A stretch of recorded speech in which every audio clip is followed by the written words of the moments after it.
Okay, I'm at Rock Hole Camp, a little over 7 miles in, and this is going to be home for the night. It's not much of a camp, it's just a camp in name. There's a fire pit here, which I don't intend to use. There's my tent.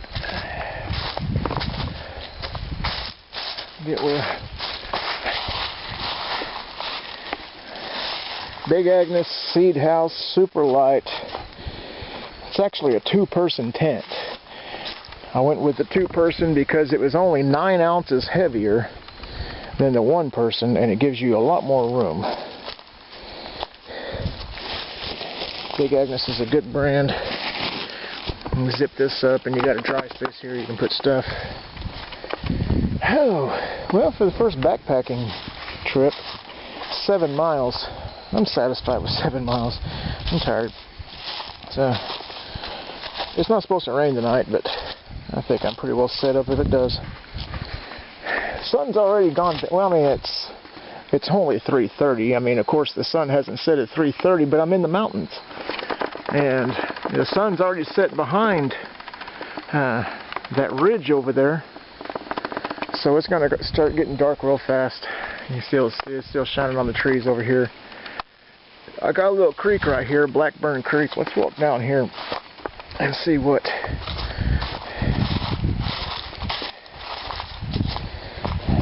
we got. I haven't walked down here yet. Well, I'm tired.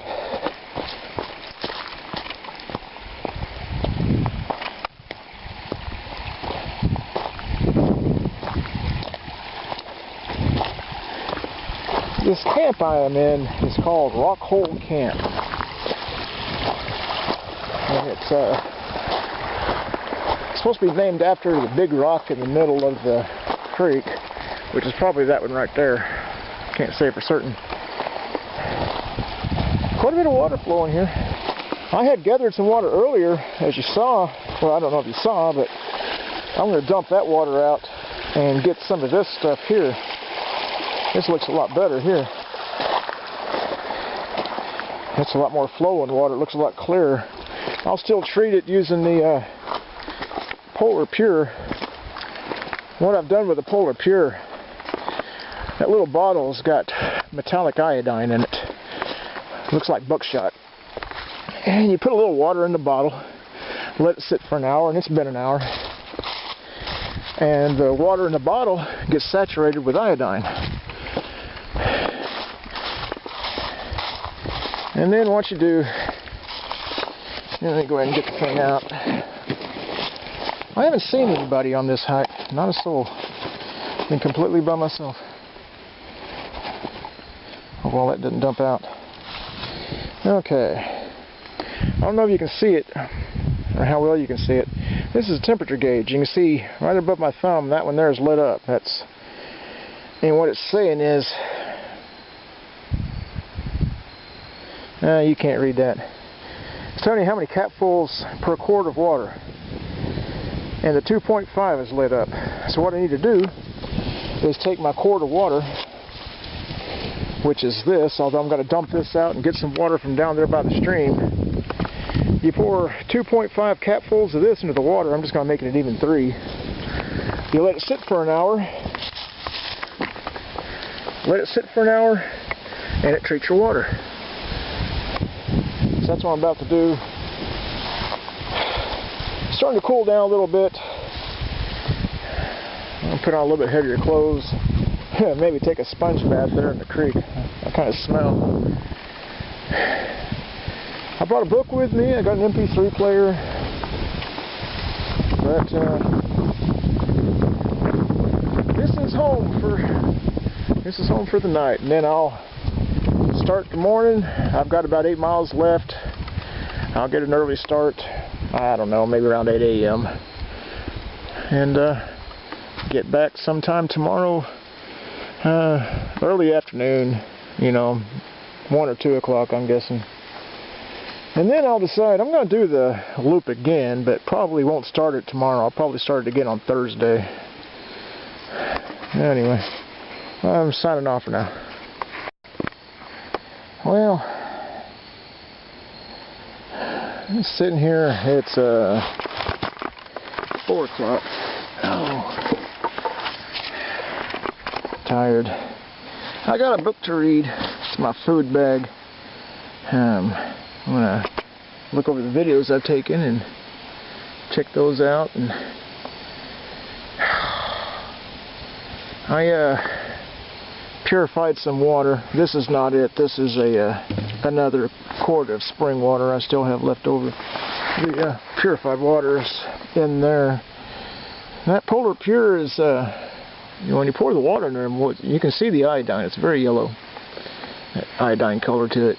Some people don't like using the Polar Pure. It's very effective, but they say it's got that little bit of iodine aftertaste. If I had thought about it, I might have bought some powdered fruit punch mix with me, but I ain't worried about it greatly. So I'm going to sit here and read for a while. The temperature's down. It's probably upper 50s, low 60s, I'm not sure. I'm going to read a while until it gets too dark. I've got a flashlight.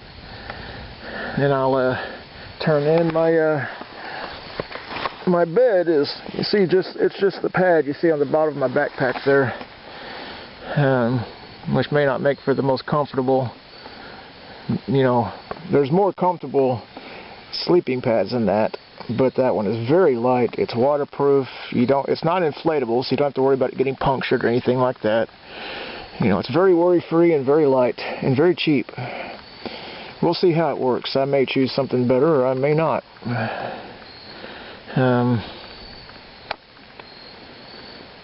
Tomorrow I'll get up, get started. I don't know when. It depends on how I sleep tonight. I don't know if I'll set my alarm. Again, it depends on when I feel like I'm going to go to sleep. But I'll certainly get started no later than 8. I told them you have to give them a time that you're going to return to the office, or otherwise they're going to come looking for you. I told them to give me till 3 o'clock, just, you know, so I've got plenty of time.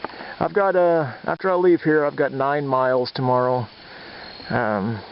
8 miles. I hiked 7 in, and to be honest, I just now, you see me sitting down, I sat down for long enough to eat a Cliff Bar back there where I got water the first time, and that was not even 5 minutes. And this very moment is the first time I've sat down, so I mean, I did 7 miles in here without sitting, except for, you know, just a short, not even 5 minutes. And I did it in 4.5 hours. I've got, you know, if I leave at 8 tomorrow, I've got 7 hours to do 8 miles. That's nearly as much as I did today, so obviously I'm going to make it out just fine. I'll do another loop, but I'm not going to start it tomorrow. I'll start another loop on Thursday. Or, wait a second. Today's Monday. I'll finish this loop on Tuesday. I'll start another loop on Wednesday. But for now, I'm going to check out, and I will catch you in the morning. I'm going to leave my food bag hanging up in the tree in case there's raccoons or little critters running around. That's about the only ones you got to worry about. I'll probably leave my backpack hanging up here too. Other than that, I'll see you in the morning. Alright, good morning. It is, what time is it? 6:37 in the morning. Short video here. I want to get started. Miserable night. That little sleeping pad of mine, while working really well as an insulator, it's not a pad. It wasn't much different from sleeping on the rock hard ground. Oh, all I did was just catch little cat naps all night. Early on in the evening, about 6 o'clock, I was about to decide to go ahead and just pack up my camp and just hike by flashlight down to the next camp, 2 miles away, just, you know, because it occurred to me, it's only 6. The sun's not going to come up till 7 a.m. That's 13 hours. But I pulled out my brand new flashlight, and the on-off switch brakes on it. Brand new, right out of the box, on-off switch brakes. Funny thing is, I've got another camera at home, or another flashlight at home, exactly the same flashlight that I've been using for a year with no problem. I bring a brand new one with me, and it breaks first time out of the box. Lesson in this, bring 2 flashlights. Because I didn't have a flashlight, I was stuck where I was. I couldn't get up and move anything. I've got a little solar-powered LED light on my necklace that I could use just, briefly to give me a little bit of light. It works well, but being solar-powered, it's not going to last an hour. I'm not really sure how long it'll last, but it's nothing you could use to hike by or anything like that. So I spent the night cold. Well, no, I wasn't cold. My sleeping bag was warm, but it was very constricting. What's odd is I've got the 20-degree sleeping bag, and I brought a 40-degree sleeping bag on this trip. Same brand, Kelty Lightyear, just different temperature ratings. Yet the 40-degree sleeping bag is smaller than the 20-degree. They're both the long model, but I mean, it was plenty long enough. But just around the body, it was very constricting. But the 20-degree is much less constricting. I don't know what's up with that. So I should have brought the 20. Although I was warm in the 40, the 20 being bigger would have given me more room, and I wouldn't have been too warm. So I caught nothing more than a few cat naps, just because I'm going to have to come up with something better than that pad. That pad just doesn't work. I mean, it's a good insulator, but it provides no cushioning at all. I just couldn't. Oh, God. I'm okay now. I'm up and walking around, but, man, I was getting awfully sore last night. I was in quite a bit of pain. I mean, just the type of sore pain. I mean, it's no big deal. I'll walk it off. But I don't want to go through that again. So, anyway, I'm at mile marker 7, and I'm going to start heading out. Like I say, it's now 6:40. I got 8 miles to get out of here. I'm going to get out of here just as fast as I can. I'll provide updates along the way. One thing I wasn't counting on this trail, well, you see this nice ridge up there. All these rocks, they're all loose and wobbly. Look at this. I mean, I don't know if you can see that. They're all loose and wobbly, and they're all hidden by all these newly fallen leaves. This isn't a trail here. This is just a pile of rocks covered by loose leaves. I've aggravated my ankle again that I had twisted yesterday. I haven't made it to mile marker 8 yet. I'm not particularly worried about it, but man, this is aggravating. This is not any fun walking on this stuff here. I'm looking forward to getting back to my truck.